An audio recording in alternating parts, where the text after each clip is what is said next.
తిరుపతి జిల్లా శ్రీకాళహస్తి నియోజకవర్గంలో టీడీపీ నాయకుల దాడులు కొనసాగుతూనే ఉన్నాయి.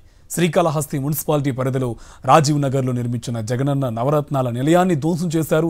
లోపల ఉన్న నవరత్నాలు పథకాల నమూనాలను ఒక్కటి కూడా లేకుండా మొత్తం మూకమ్ముడిగా దాడి చేసి విధ్వంసం సృష్టించారు. దీంతో మున్సిపల్ అధికారులు ధ్వంసం చేసిన విగ్రహాలను అక్కడి నుంచి తరలించారు. శ్రీకాళహస్తి 2 టౌన్ పోలీసులు బందోబస్తు ఏర్పాటు చేశారు. శ్రీకాళహస్తి రాజీవ్ నగర్ జగనన్న నవరత్నాల నిలయం దగ్గర నుంచి మా కరెస్పాండెంట్ విజయమూర్తి మరింత సమాచారం అందిస్తారు. తిరుపతి జిల్లా శ్రీకాళహస్తి నియోజకవర్గంలో వైఎస్ఆర్ కాంగ్రెస్ పార్టీ సానుభూతి పరులపైన టీడీపీ శ్రేణుల దాడులు కొనసాగుతూనే ఉన్నాయి. ఈ క్రమంలోనే శ్రీకాళహస్తి మున్సిపాలిటీలోని రాజీవ్ నగర్ సమీపంలో నిర్మించినటువంటి ఈ యొక్క జగనన్న నవరత్నాల నిలయం పైన కూడా దాడులు చేశారు టీడీపీ శ్రేణులు. ఈ క్రమంలో ప్రస్తుతం మనం సంఘటన ప్రాంతంలో మనం ఉన్నాము. వైఎస్ఆర్ జగనన్న కాలనీ ఏదైతే నవరత్నాల పథకంలో భాగంగా పేదలందరికీ ఇళ్లులో భాగంగా ఈ యొక్క రాజీవ్ నగర్ కాలనీలో నిర్మించినటువంటి ఇళ్ల సముదాయం ఆనుకుని రాష్ట్రంలోనే అత్యంత ప్రతిష్టాత్మకంగా అప్పటి స్థానిక ఎమ్మెల్యే బియ్యపు మధుసూదన్ రెడ్డి ఈ యొక్క ప్రాంతంలో జగనన్న నవరత్నాల నిలయం పేరుతో ఒక గుడిని నిర్మించారు.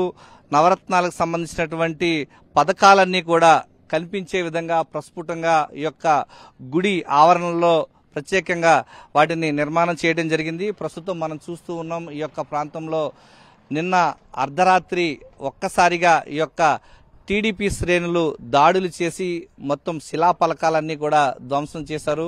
ప్రస్తుతం మనం చూస్తూ ఉన్నాం నవరత్నాల పథకాలకు సంబంధించినటువంటి సింబల్స్ కనిపించే విధంగా ఈ యొక్క గుడి ఆవరణలో నవరత్నాల నిలయం ప్రాంతంలో ఇవన్నీ కూడా ప్రస్ఫుటంగా కనిపించే విధంగా వీటిని తీర్చిదిద్దారు. వాటినన్నింటినీ కూడా ధ్వంసం చేసినటువంటి పరిస్థితి ఇక్కడ కనిపిస్తోంది.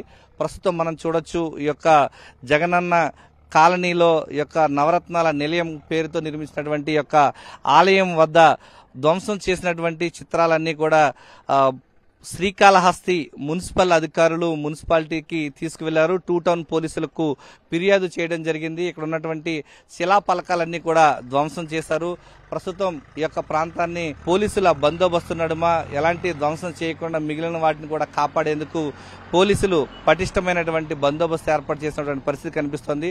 నవరత్నాల నిలయం పేరుతో ఆంధ్రప్రదేశ్ రాష్ట్రంలోనే ఇక్కడ ఉన్నటువంటి ఈ ప్రాంతంలోనే ఒక నిలయంగా జగనన్న నవరత్నాల నిలయం పేరుతో ఒక దేవాలయంగా దీన్ని తీర్చిదిద్దారు. కానీ ఈ యొక్క లోపల ఉన్నటువంటి ఫర్నిచర్ అంతా కూడా ధ్వంసం చేయడంతో లోపల ఉన్నటువంటి జగనన్న చిత్రపటాలన్నీ కూడా ధ్వంసం చేశారు. అప్పటి స్థానిక ఎమ్మెల్యే బియ్యపు మధుసూదన్ రెడ్డి చాలా అద్భుతంగా అందరినీ ఆకట్టుకునే విధంగా ఏర్పాటు చేసినటువంటి ఫోటో ఫ్రేమ్స్ అన్ని కూడా ధ్వంసం చేయడంతో వాటినన్నింటినీ కూడా తొలగించి ప్రస్తుతం మున్సిపాలిటీ అధికారులు వాటిని లోపలికి తీసుకువెళ్ళినటువంటి పరిస్థితి కనిపిస్తోంది. దీనిపైన శ్రీకాళహస్తి పోలీసులు ఓవైపు విచారణ అయితే కొనసాగిస్తున్నారు. కేసు నమోదు చేసిన నేపథ్యంలో నిందితుల కోసం దాడి చేసినటువంటి అనుమానితుల కోసం దొంగల కోసం వారి యొక్క టీడీపీ గూండాల కోసం ప్రస్తుతం గాలిస్తున్నటువంటి పరిస్థితి కనిపిస్తూ ఉంది. ఘటనకు పాల్పడిన వారిపైన క్రిమినల్ చర్యలు తీసుకునేందుకు పోలీసులు ప్రస్తుతం కొంతమంది అనుమానితులు పేర్లు చెప్పడంతో వారిని అరెస్ట్ చేసేందుకు రంగం సిద్ధం చేస్తూ ఉన్నారు. గుడిని ధ్వంసం చేయడం పట్ల పలువురు కూడా ఆగ్రహం వ్యక్తం చేస్తున్నటువంటి పరిస్థితి ఇక్కడ కనిపిస్తూ ఉంది. కెమెరామెన్ ఎల్ఐతో విజయమూర్తి, సాక్షి టీవీ, శ్రీకాళహస్తి నుంచి.